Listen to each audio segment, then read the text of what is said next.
ACS is here with Matthew Yglesias, a fellow for the Center for American Progress Action Fund and a blogger with Think Progress. Matthew, tell us how the use of the filibuster and other Senate procedures has changed over the past few years. Sure. It's changed in two primary ways. One is that there's been a long-term shift towards simply more and more filibustering. It used to be a sort of a rare thing that was done by minorities on issues of particular importance so that they felt very emotional about. More recently, it's become the case that absolutely everything is put up for a 60-vote threshold. The other thing, particularly in the past couple years, is that we've seen a huge increase in the use of somewhat obscure procedural tactics purely to delay things, so that even when the votes exist to pass a measure or to confirm somebody, it can take many, many days worth of Senate floor time to actually get that vote scheduled. Thanks, Matt. How do you think this or should this impact the judicial confirmations process specifically?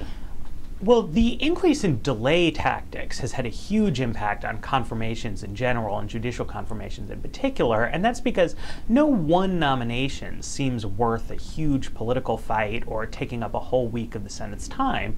And so consequently, you have many, many judges who, if they got a vote, would be confirmed, but who the Senate leadership doesn't want to put on the calendar.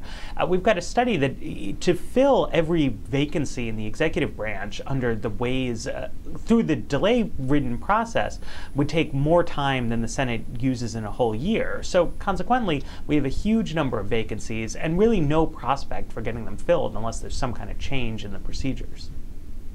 Do you have any thoughts about what types of changes you'd like to see or how that would impact particularly judicial confirmation? Sure.